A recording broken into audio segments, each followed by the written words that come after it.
निसर्गाशी जर छेडछाड केली तर त्याचे परिणाम किती विध्वंसक असतात हे पुण्यामध्ये आलेल्या पुरानं दाखवलंय। जी परिस्थिती पुण्यात निर्माण झाली होती तीच परिस्थिती उद्या नाशिकचीही होण्याची शक्यता आहे। कशी बघा।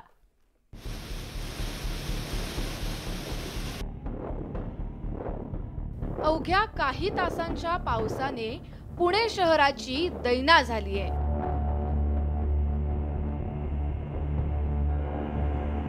पुणे शहरात उद्भवलेली पूरस्थिती नाशकातही उद्भवल्यास नवल वाटायला नको। त्याचं कारण म्हणजे नाशिक शहरातही पावसाच्या पाण्याचे नैसर्गिक स्रोत बुजवून त्यावर पालिका अधिकाऱ्यांच्या आशीर्वादाने टोलेजंग इमारती उभ्या केल्या जात आहेत।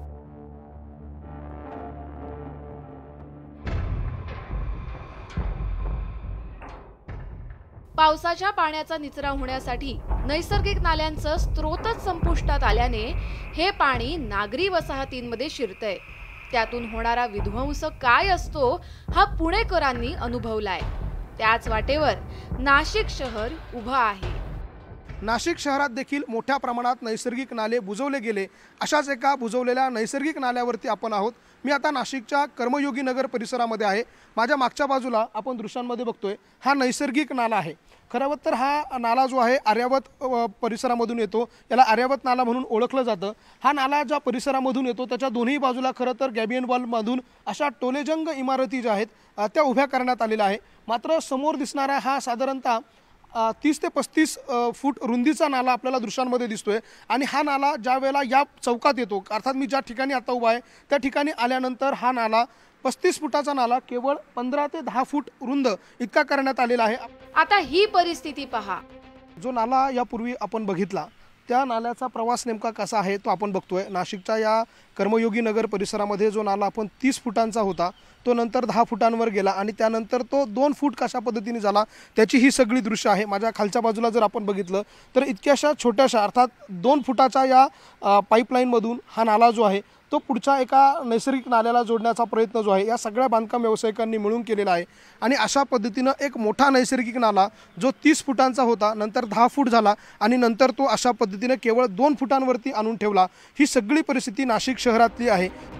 इतकंच नाही तर नाशिक शहरातून वाहणाऱ्या गोदावरी नदीच्या पात्रातही मोठ्या प्रमाणात बांधकाम व्यावसायिकांनी अतिक्रमण करून इमारती उभ्या करायला सुरुवात केली आहे। पालिकेच्या नगररचना विभागातील अधिकाऱ्यांना हाताशी धरून नियमात फेरफार करायची आणि त्यातून नदी पात्रात बांधकामं करायची असा सपाटा शहरात सुरू आहे। आता मी नाशिकच्या गोदावरी नदीच्या पात्रात आहे। सोमेश्वर आणि नवशा गणपती मंदिराच्या परिसरामध्ये असलेल्या नदी प्रवाहामध्ये आता आपण आहोत। आपण एका होडीतनं ही नदी आपल्याला दाखवतोय आणि नदीच्या बाजूला कशा पद्धतीनं बांधकाम करण्यात आलंय ते देखील आपण दृश्यांमध्ये बघू शकतो। खरं तर गोदावरी नदीला जेव्हा पूर येतो तेव्हा नाशिक शहरामध्ये पाणी घुसतं, नदीच्या दोन्ही बाजूला असलेल्या वसाहतींमध्ये पाणी जातं। मात्र ज्या वेळेला नदीच्या प्रवाहामध्ये अशा पद्धतीचं बांधकाम इमारती बांधल्या जातात तेव्हा मात्र त्या इमारतीत राहणाऱ्या नागरिकांना त्याचा धोका उद्भवतो। नैसर्गिक नाले बुजवल्या प्रकरणी माजी आमदार नितीन भोसले यांनी 4 वर्षांपूर्वी आवाज उठवला होता। तेव्हा देखील न्यूज 18 लोकमतनेच यावर प्रकाश टाकल्याने काही बांधकामांवर कारवाई करण्यात आली। मात्र तत्कालीन आयुक्त रमेश पवार यांचे आदेश त्यांच्या बदलीने कागदावरच राहिले। तर कैलास जाधव आले, करतो म्हणले, काहीच केलं नाही। शेवटी त्यांच्या महापालिकेच्या ऑफिसच्या बाहेर मी आमरण उपोषणाला बसलो। मग ते बोलले ठीक आहे मी कारवाई करतो। त्याच्यानंतर त्यांची बदली होऊन गेले। मग रमेश पवार साहेब आले, ते चांगले होते, त्यांनी ताबडतोब फौजदारी गुन्हे दाखल केला। दुसऱ्या दिवशी त्यांची पण ऑर्डर झाली। आता चौथे ह्या 4 वर्ष म्हणजे 5 वर्षात 4 आयुक्त आम्ही बघतोय, एकाही आयुक्तांनी ह्याच्यावर कारवाई केलेली नाही।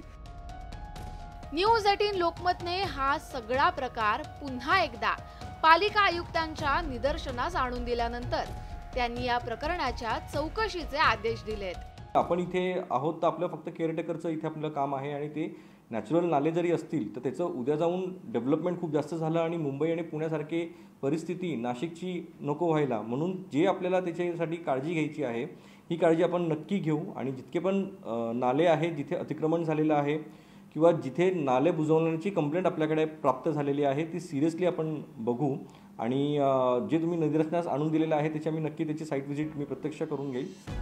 नाशिक शहरातील सिडको, पंचवटी, गंगापूर रोड, सातपूर, ध्रुवनगर, नाशिक रोड, आडगाव, गोविंदनगर या परिसरात मोठ्या प्रमाणात नैसर्गिक नाले बुजवले जात आहेत. या सगळ्याच नैसर्गिक नाल्यांचा शोध घेऊन त्यावरील बांधकामं वेळीच थांबवण्याची गरज आहे. अन्यथा पुण्याप्रमाणे नाशिक बुडायला वेळ लागणार नाही हे नक्की. व्हिडिओ जर्नलिस्ट हेमंत बागुलसह लक्ष्मण घाटोळ, न्यूज 18 लोकमत, नाशिक.